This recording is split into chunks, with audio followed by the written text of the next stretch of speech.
Welcome to Soul Stories, where every tale touches the heart, inspires the mind, and stays with the soul. Riku, a young swordsman from the old city of Edo, had a face that looked calm from a distance, but anyone who stood near him could feel the storm burning behind his eyes. He was not known for exceptional skill, nor for wisdom or discipline. Instead, people whispered about him for one reason: his rage. A rage so intense, so sudden, that even skilled samurai stepped back when he clenched his fists. From childhood, anger had been his closest companion. When he failed to hit a target, he shouted until his throat burned. When someone corrected his posture, he took it as an insult. When he made a mistake, even a small one, he punished himself harshly, blaming the entire world before ever looking within. Riku trained harder than others. He practiced from sunrise to sunset. He pushed his body beyond exhaustion. But every time anger took control, his sword became wild and unfocused. His strikes grew sloppy, his balance evaporated, and what should have been a moment of clarity always turned into chaos. One cold evening, after a long day of harsh training, Riku entered a friendly duel in the village courtyard. He believed he would win easily, but within minutes, a single misstep changed everything. He slipped, lost focus for a heartbeat, and his opponent disarmed him with humiliating ease. The watching crowd murmured. Some even laughed quietly. That small laughter was enough to ignite a volcano inside him. Humiliation turned his vision. He picked up his wooden sword and stormed out of the courtyard, breathing heavily like a wounded beast. Deep in the forest behind the village, he slammed the sword against a tree again and again until the wood splintered and his hands began to shake. Double quotes, why am I always the one who loses control? He shouted into the empty night. He thought he was alone, but he wasn't. From behind the shadows of an old cedar tree, an elderly traveler stepped forward, his steps slow and deliberate. The man watched Riku with eyes that seemed to hold centuries of experience. His calmness felt almost unnatural in the presence of Riku's raw rage. Though traveler spoke softly, yet each word struck like a hammer. Anger is the enemy that lives inside you. Defeat it, and no other enemy can harm you. The voice was familiar, legendary even. Riku turned, breath frozen in his chest. His heart thumped hard as recognition dawned, and standing before him, illuminated by moonlight, was none other than Miyamoto Musashi, the greatest swordsman Japan had ever known. And Musashi was looking directly at him. Musashi walked ahead with slow, steady steps, and Riku followed him through the dense forest. Unsure why a master of such legendary skill would bother with someone like him, the path grew narrower, the air colder. Birds fell silent as if respecting the presence of the great swordsman. The deeper they went, the more Riku felt the world behind him fading away as anger, embarrassment, and pride left trailing like shadows. After hours of climbing, they reached a secluded valley embraced by towering cliffs. In the center stood a massive waterfall, its roaring water crashing down with the power of 1,000 drums. Mist floated in the air, turning sunlight into soft silver beams. The place felt untouched by time, sacred, almost alive. Musashi stopped near the edge of the pool and turned to Riku. This, he said, is where warriors come to face the only enemy that matters, themselves. Riku swallowed, unsure what to expect. He had imagined intense sword drills, harsh tests of strength, or techniques that required unmatched skill, but Musashi pointed not to the sword at Riku's waist, but to his mind. The Musashi spoke words that made Riku's confusion deepen. Greater than anger is born from the mind, not from others. To destroy it, you must sever the illusion that creates it. Riku frowned. Illusion? What illusion? His anger felt real, hot enough to burn through steel. He clenched his fist, ready to argue, but Musashi lifted a hand, stopping him. Sit, Musashi ordered. Riku obeyed, lowering himself onto a flat stone facing the waterfall. The sound of rushing water filled his ears, drowning out every other noise. Musashi stood behind him like an unmovable mountain. Close your eyes, he instructed. Riku hesitated but did as told. Now, Musashi said, his voice calm, watch your thoughts. Do not grab them, do not judge them, watch them as if they are leaves floating on a river. Riku tried. Almost instantly, he felt irritation rising. His thoughts came in waves: his failure, the laughter of the crowd, his humiliation, his pride. Each memory sparked anger as sharp as a blade. He clenched his teeth. Greater than, do not fight the anger, Musashi said firmly. Simply observe it. What you observe cannot control you. Riku tried again. He saw the anger rise, felt it heat his chest. Then, instead of fighting, he watched it. Slowly, very slowly, it began to fade. Not vanish completely, but weaken as if anger lost its strength when it was no longer fed.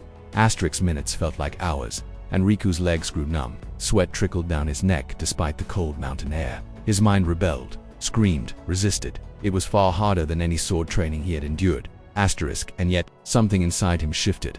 For the first time, he realized the battle was not with the world, it was with himself. The days that followed were unlike anything Riku had ever known. Musashi gave him no sword drills, no footwork practice, no sparring. Instead, dawn to dusk, he was told to sit before the roaring waterfall and confront the enemy that lived inside him, and that enemy fought fiercely. The first morning, as Riku closed his eyes, memories surged like a tidal wave: his father's disappointed stare, the mocking laughter from fellow trainees, the duel he lost because he let anger take control. Each memory struck him harder than any blade. His fists tightened, his breathing quickened. He wanted to scream, he wanted to punch the ground. He wanted the pain to stop, but Musashi's voice echoed in his mind: greater than observe it, do not fight it. So Riku forced himself to watch the anger rise inside him, like a flame licking the edges of dry paper. And instead of feeding it, he simply allowed it to exist. The flame grew hotter at first. His chest tightened, his jaw ached from holding back his reactions, but slowly, almost imperceptibly, the heat began to fade. The fire lost its fuel, the thoughts drifted away, dissolving like smoke, dissolving into the evening sky. By the second day, Riku realized something strange. The anger came not from others, but from the stories he told himself. They laughed at me. They disrespected me. I must prove my worth. Every thought was like a spark. And he was the one holding the lantern full of oil. When he stopped pouring fuel, the sparks turned harmless. On the third day, deeper memories surfaced, not just humiliation. He remembered a childhood moment when he broke a training sword. Instead of comforting him, his father had scolded him in front of everyone. That shame had lived in him for years, hiding behind every outburst of rage. The moment the memory appeared, Riku felt his chest clench again, but he breathed deeply, watching it as Musashi had taught. Slowly, the tightness loosened, and the memory lost its power. Each day felt like a battle, but one fought in silence. Every evening, Musashi watched him from a distance, his expression unreadable, his presence calm and steady like an ancient oak. He never interfered, never offered unnecessary words. He allowed Riku to fight his inner war alone. On the sixth evening, after hours of meditation, Riku opened his eyes. He felt strangely light, as if a weight he didn't know he carried had been lifted. Even the waterfall seemed softer, the air clearer, his mind quieter. Musashi approached him with silent steps. He looked at Riku for a long moment, then said in a voice that carried the wisdom of a lifetime: "You have learned the first lesson. Anger is only a visitor. You choose whether it stays." For the first time in years, Riku felt peace touch his heart. Gentle, unfamiliar, precious. He felt lighter than he had in a lifetime. When Riku finally descended from the mountains, the world felt different. Not because it had changed, but because he had. The village that once felt loud and chaotic now seemed peaceful.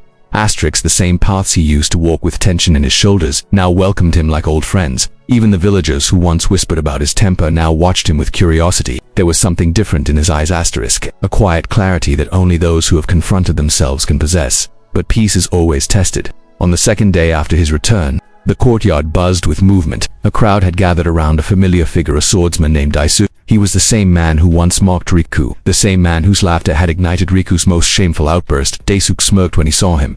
Well, Riku returns from the mountains. Did the great Musashi teach you how not to cry when you lose? The crowd chuckled. The old Riku would have felt his blood boil instantly, his vision narrowing, hands trembling with anger. But now, he simply breathed in and breathed out.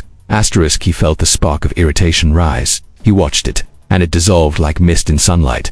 Calmness settled in its place. Riku stepped forward, his posture firm but relaxed. If you want a duel, he said softly, I will accept. The gentleness in his voice unsettled everyone, including Daisuke.